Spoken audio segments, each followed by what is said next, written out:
The Broadway Show is your all-access pass to the biggest shows and stars of the Broadway stage and beyond. I'm Tamsen Fadal. Welcome.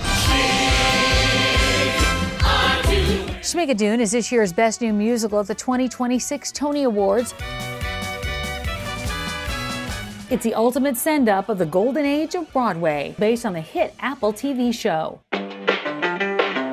How's it been going? What's been going? How's the show been going? What show? Schmigadoon. Got it. Great. Yeah. It has been going outrageously. It is so much fun. The room is full of joy, and in a time right now, it's so nice to be in a room full of wonderful people saying funny things and everybody laughing, and the music is great. It's just like a joy bomb. It's awesome. I like that. It's got to be fun to go to work every day like that. Yes. It is. I know it's fun to go to work because I actually show up on time as opposed to 2 minutes late. Is that different from usual shows? Or? Yeah. Okay. If Sara doesn't like a show, she's not showing up.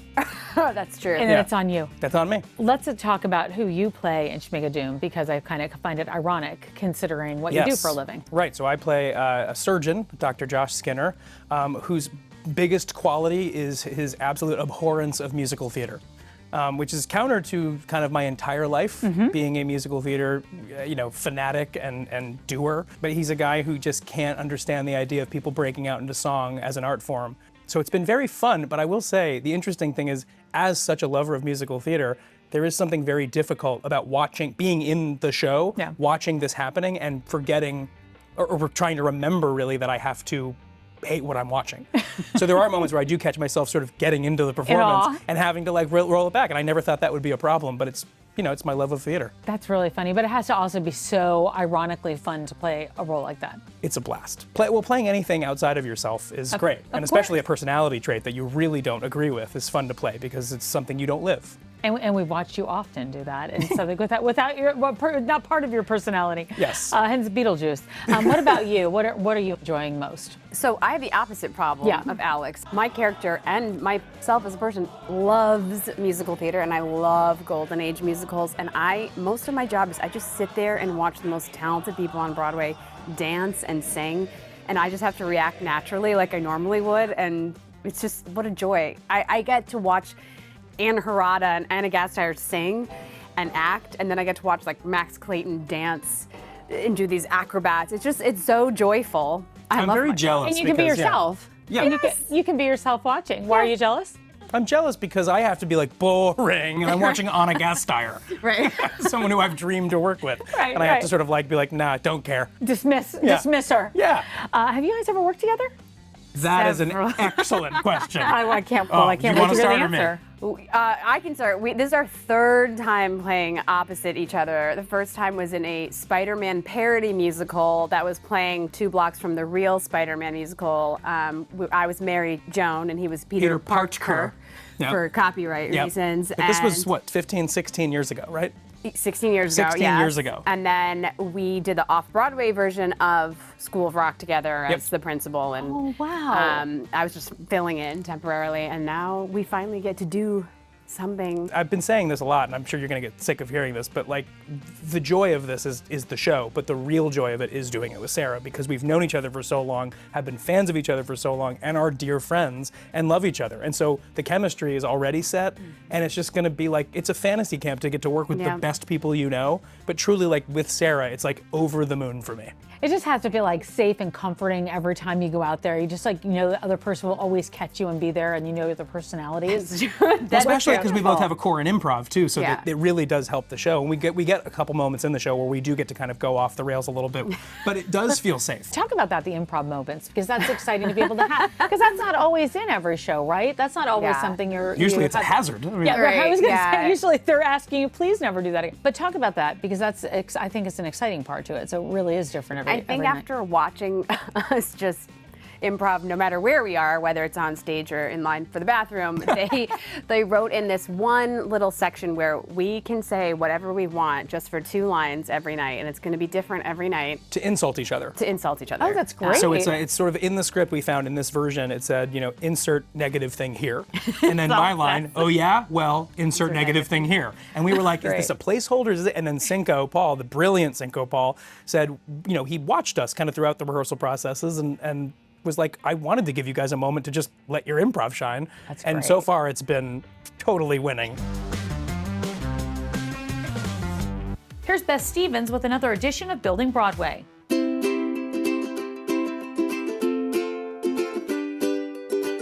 What is Schmigadoon? How do you describe it to people who never saw the TV show, who have no idea what this word means?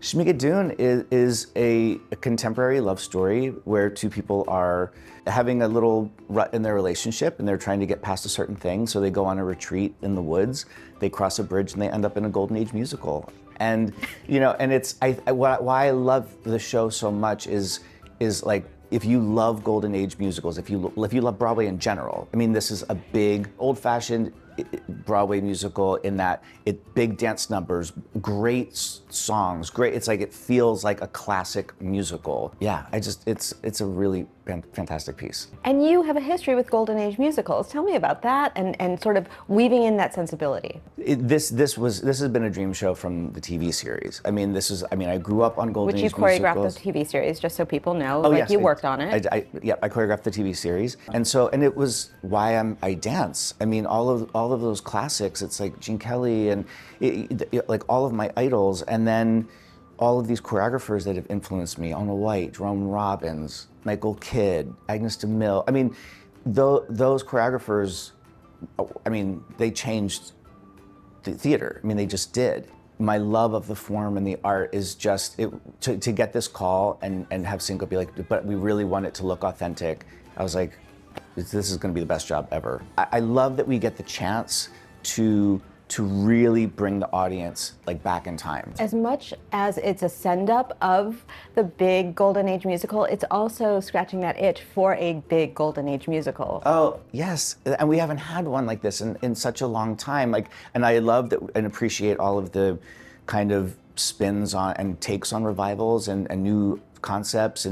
But I think this really feels like we haven't had this kind of Broadway musical I can't remember, to be honest. I obviously love the series and I loved being a part of it, but there's something about bringing it, it's almost like bringing it home. Like all of the musicals we're spoofing started on Broadway. Right. Like, it's all the classics that started on Broadway that were then made into films, but it feels like this almost feels more at home on a Broadway stage, like we're bringing it back. Wanna belong to someone. Sleep all day, party all night, never die. It's fun having vampires on Broadway. The Lost Boys, inspired by the hit 80s classic movie. Let's send it out to Paul Wontorek. I want to belong to someone who can take my heart home, a home where I don't always feel alone. I wanna belong to someone. What's a nice LA rock band like you doing in the middle of Broadway? What are you doing in a place like this? So tell me the origin story. I'm sure everyone asks you this, but I want to know. Tell me how you all came together to make this awesome band. Well, Adrianne and I knew each other at Berklee College of Music, and she moved to LA first. I joined like 4 years later, and Gabe was already out there. And we all were playing our solo music. We all had solo projects, and a dear friend of mine who was in the music industry had this idea. He was like, you should get together and form this band. And I told them we knew each other from playing around, and we all kind of had a good laugh and forgot about it. And then he used his own wedding reception to basically force us to form the band and try it. He paid us the kind of money at our age that we couldn't say no back then in our 20s. Wow.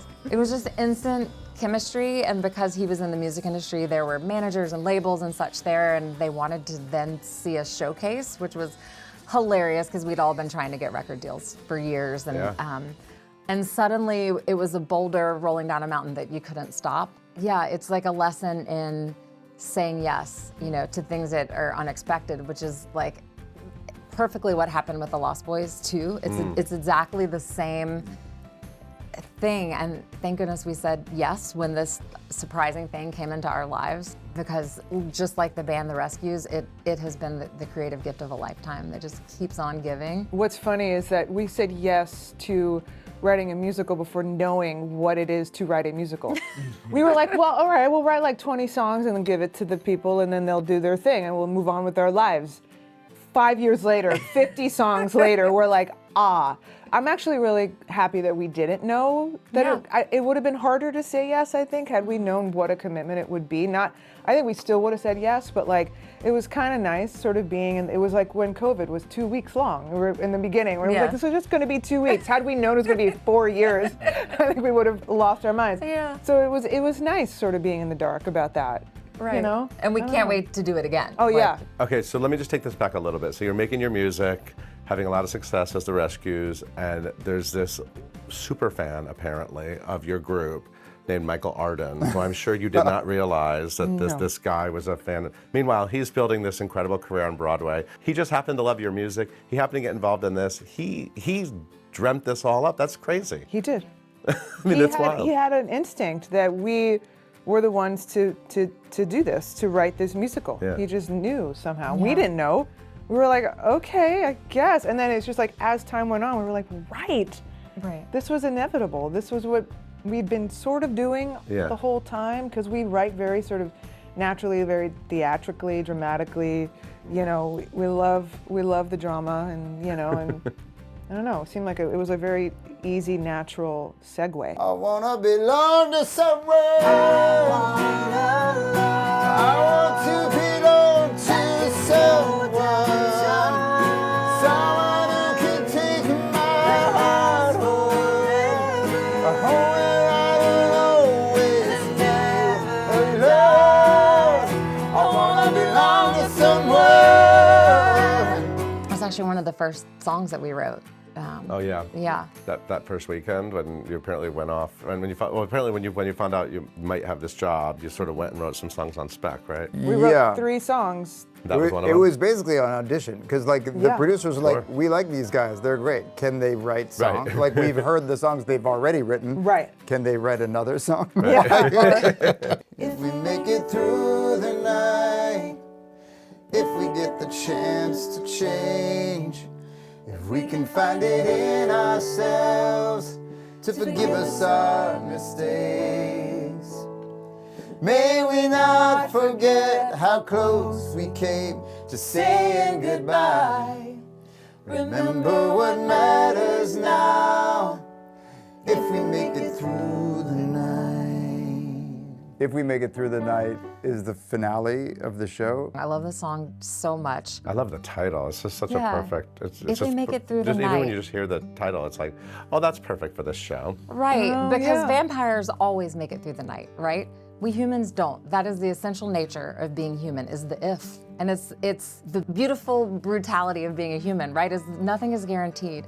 And after you make it through a terrible struggle, you have the chance to think about, who do I want to be? How do I want to love? What do I want to do with the time that I have, this day that I have, which is all that I know that I have is like right now. And so like all of our characters have learned so much and arrived at this moment of growth, and they get to decide who they want to be together going forward as a chosen family. And it's such a beautiful thing, and it's so resonant for all of us. And on the very first day of rehearsal for our show back in, when was that, January, end of January, Michael Arden said, we only get to do this once. And I think about that every freaking day in relation to this show and this process and to life. And I think that's like, that goes right with this song. You know, we only get to do this once. So if we make it through the night, what are we gonna do? If we make it through the night, I will thank the stars. I'll paint it brighter colors and not be afraid of the dark. When struggle comes our way again, I will not leave your side. I'll stay by you always, if we make it through the night.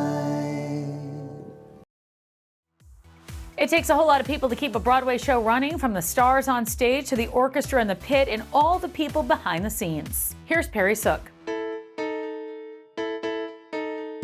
All right, guys, I am here with Jimmy Maloney, the production electrician here on Aladdin. Jimmy, thanks for joining us today. It's my pleasure. So I gotta ask, where did you decide that this is something you wanted to do? Well, this was something originally I didn't want to do.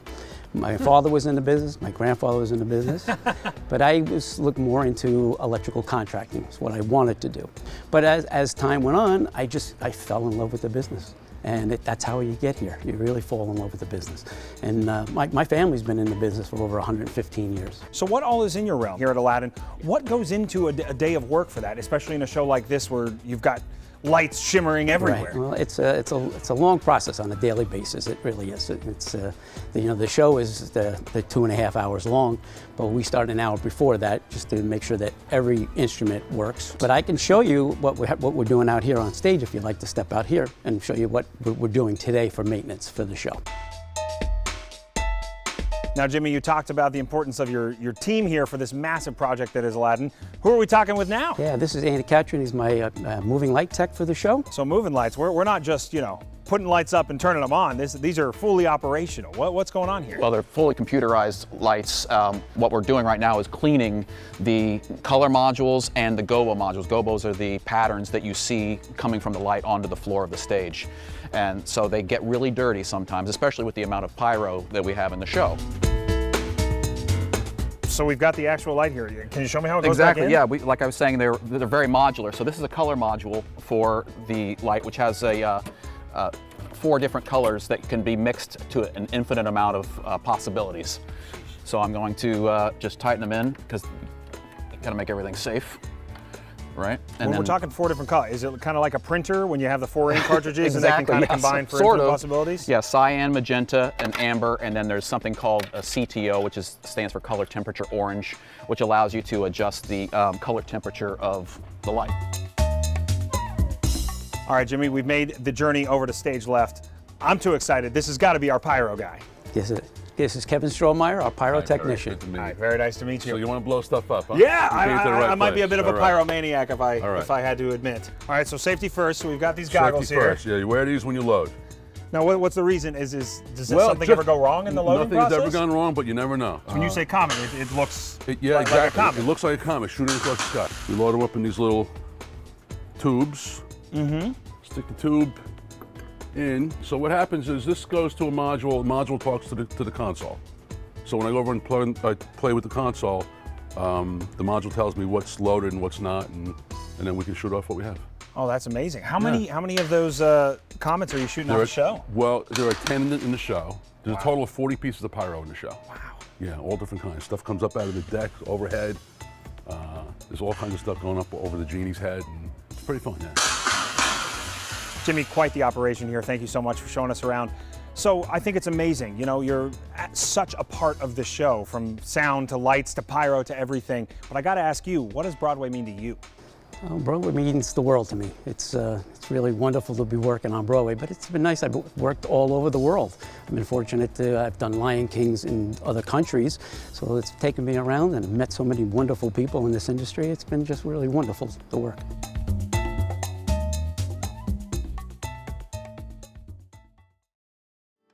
The vibrant sounds of Cuba are alive on Broadway in Buena Vista Social Club. It's inspired by the iconic Cuban album from 1997. Here's an exclusive musical performance from the Broadway.com studio. Dos gardenias para ti, con ellas quiero decir, te quiero, te adoro,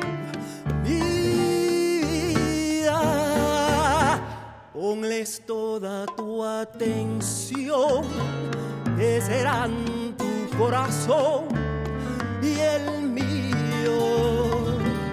Dos gardenias para ti, que tendrán todo el calor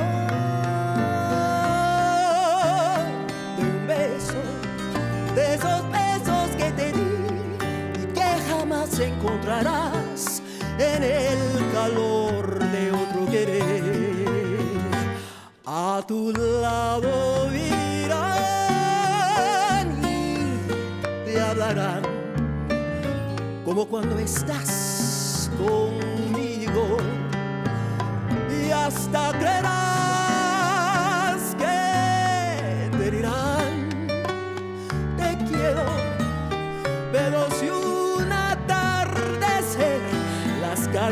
más de mi amor. Se mueren es porque han adivinado que tu amor me ha traicionado porque existe otro querer. And that's going to do it for us. But for tickets, or if you want to see extended cuts of all these interviews, head over to Broadway.com. And be sure to check out The Broadway Show Uncut, wherever you get your podcasts. I'm Tamsen Fadal, and this is The Broadway Show.